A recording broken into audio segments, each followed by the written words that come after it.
Hallelujah. परमेश्वर ने हम बहनों को बड़ा सामर्थ्य और श्रेष्ठ बनाया है। हमें बिल्कुल भी कमजोर पड़ने की आवश्यकता नहीं है, हमें डरने की आवश्यकता नहीं है, चाहे परिस्थिति कैसी भी क्यों ना हो। हम अपने घर के एक क्या है, पिलर हैं। हालेलुया। जिसके ऊपर क्या टिकी हुई है, पूरी छत टिकी हुई है। क्योंकि प्रभु कहता है बहुत सी स्त्रियों ने अच्छे अच्छे काम किए हैं। आज के टाइम पे अगर देखें तो कौन थी जो सबसे पहले चांद पे गई? स्त्री थी, प्रियंका चावला करके, जो कल्पना चावला, वो भी एक स्त्री थी। कितना बड़ा काम किया कि चांद पे चली गई। कितनी स्त्रियां हैं जिन्होंने एयरलाइंस को अलाउ किया है, कितनी स्त्रियां हैं जो आज के टाइम पर गृह मंत्रालय में बनी हुई हैं। बहुत सी स्त्रियां हैं जो आपसे और मुझसे क्या होंगी, बहुत पढ़ी लिखी होंगी, बहुत एजुकेटेड होंगी, बहुत पैसे में धनी होंगी, लेकिन आपको ही प्रभु ने क्यों चुना? आपको ही परमेश्वर ने उन लाखों करोड़ों की भीड़ में से अपने भवन के लिए तैयार क्यों किया? क्योंकि बाइबल हमें बताती है तुम उनमें क्या है, धन्य है, श्रेष्ठ है। Hallelujah, hallelujah. इसी का 31 अध्याय का एक पद और है,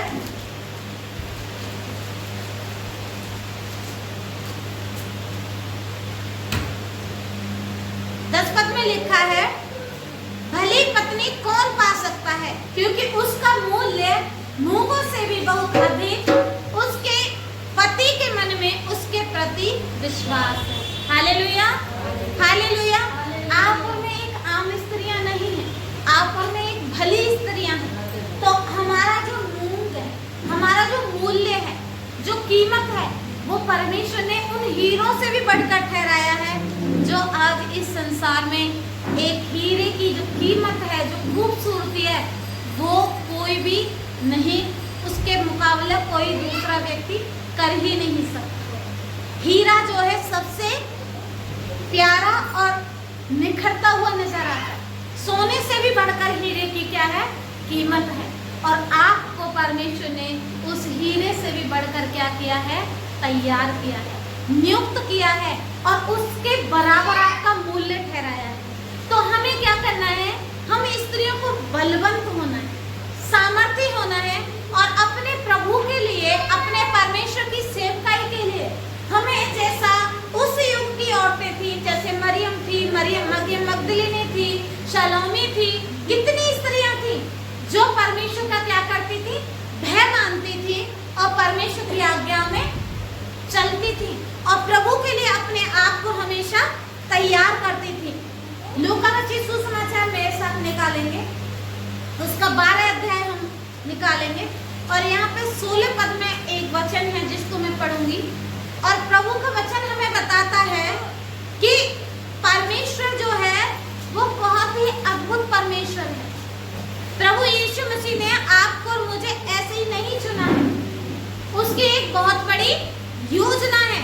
क्योंकि प्रभु चाहते हैं कि हम परमेश्वर में क्या करें, अपने आप का समर्पण करें। और जब आप और मैं अपने आप का प्रभु में समर्पण करते हैं, उसके पीछे चलते हैं, तो बाइबल हमें बताती है 12 अध्याय, लूका 12 अध्याय और उसका 16 पद, इसमें लिखा है, उसने उनसे एक दृष्टांत कहा, किसी धनवान की भूमि में बड़ी उपज हुई। वह अपने मन में विचार करने लगा, मैं क्या करूं, क्योंकि मेरे यहाँ जगह नहीं जहाँ अपनी उपज इत्यादि रख सकूं। हालेलुया।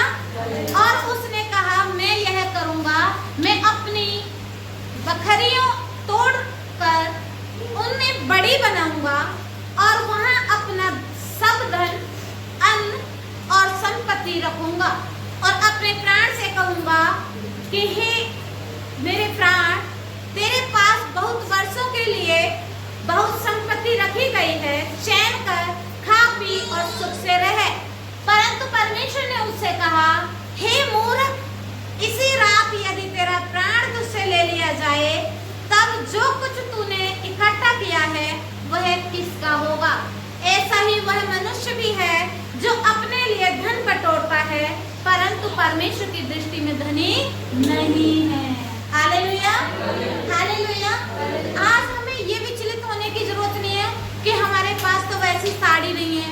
उतना गहना नहीं है, हमारे बच्चे तो उतने एजुकेटेड नहीं है, उतनी बड़ी अच्छी पोस्ट नहीं है, हमारे बच्चे जो सैलरी लाते हैं कमाकर वो इतनी ज्यादा नहीं है। नहीं, आपके पास जो है वो दुनिया से बढ़कर है, क्योंकि आपके पास क्या है, वो अनमोल वचन है, वो पवित्र जीवित कलाम है, जो उन लोगों के पास नहीं है जो आज इस संसार में धनवान तो हैं, पढ़े लिखे तो हैं, लेकिन उनके पास ये पवित्र कलाम नहीं जिसके द्वारा उनका उद्धार किया जाए। लेकिन आपके पास परमेश्वर ने दिया है, तो आपको क्या करना है, इसका उपयोग करना है।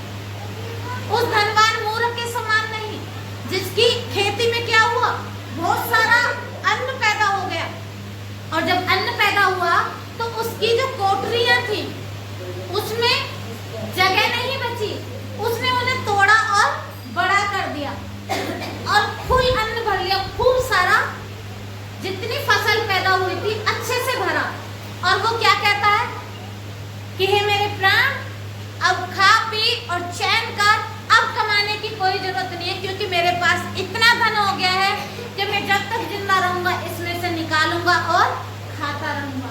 लेकिन परमेश्वर ने क्या कहा, हे मूर्ख, इस धन पे घमंड मत कर, इस धन को इस पृथ्वी पर इकट्ठा मत कर, तेरे हर दिन की रोटी जीवित परमेश्वर तुझे देना जानता है। Hallelujah, hallelujah.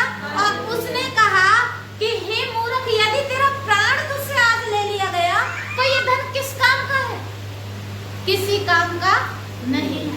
तो हमारे जीवनों में क्या होता है, बहुत सी स्त्रियों का आपने देखा होगा, वो पैसे के पीछे, धन दौलत के पीछे और अमीरता के पीछे भागती हैं। लेकिन मैं आपको बताना चाहती हूँ कि मैं अपने उस जीवन को कभी याद नहीं करती जो मैंने अपने बाप के घर में गुजारा, क्योंकि हर एक व्यक्ति अपने बच्चों को एक राजकुमार और राजकुमारी की तरह ही पालते हैं। कोई कम खिलाता पिलाता है जिसकी उसकी हैसियत है, कोई ज्यादा खिलाता पिलाता है, लेकिन सब अपने बच्चों को अपने शरीर से भी बढ़कर क्या करते हैं, प्यार करते हैं।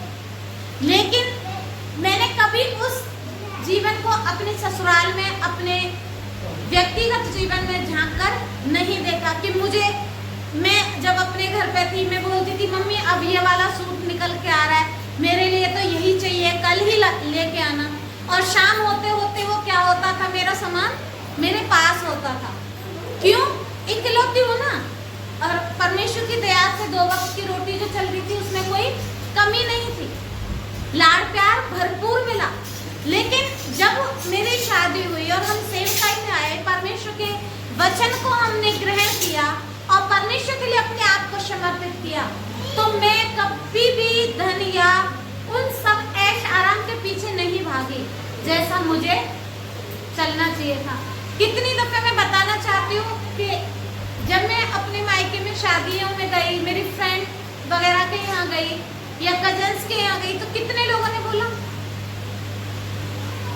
तुम कंच की चूड़ी पहन के आए हो, सोना नहीं चढ़ाया, यो हार तो नकली लग रहा, थारे गोल्ड का हार नहीं है, अरे तुम ऐसी साड़ी पहन के आए शादी में, अब तो वो वाली डिजाइन चल रही है, चिकनी चमेली की चल रही है, उसकी चल रही है। लेकिन मैंने उन सब बातों को क्या किया, इधर से सुना और इधर निकाल दिया, क्योंकि मेरे मन में क्या था, मेरा जीवित परमेश्वर मेरे पास है, सबसे बड़ा धन जो मुझे प्रोवाइड कर सकता है एक पल के अंदर, वो मेरा प्रभु मेरे साथ है, और उससे बड़ा धन हमारे पास और कुछ नहीं हो सकता।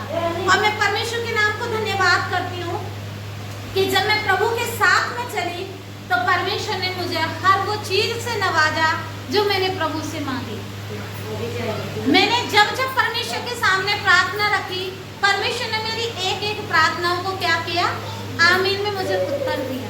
क्योंकि प्रभु का वचन क्या कहता है कि बहुत सी स्त्रियां तो हैं, लेकिन तुम उनमें क्या हो, धन्य हो, श्रेष्ठ हो, सब गुण संपन्न हो, क्योंकि तुम्हें अब प्रभु यीशु मसीह ने चुन लिया। मेरी प्यारी बहनों, अब तुम अपनी नहीं रही हो, अब तुम उस जीवित परमेश्वर की बेटी हो जो राजाओं का राजा और प्रभुओं का प्रभु,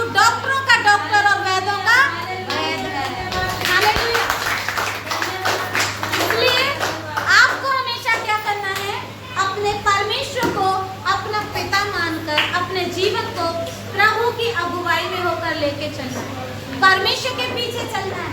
और जब आप प्रभु के पीछे चलेंगे, परमेश्वर को अपने जीवन में प्रथम स्थान देंगे, अपने पति के लिए, अपने बच्चों के लिए, अपने परिवार, अपने घर के लिए घुटने टेक कर प्रभु से मांगेंगे कि परमेश्वर ये जो समस्या है इसे तू दूर कर। आज नहीं तो कल परमेश्वर क्या करेगा, सुनेगा और आपको आमीन में उत्तर देगा। हालेलुया। परमेश्वर इस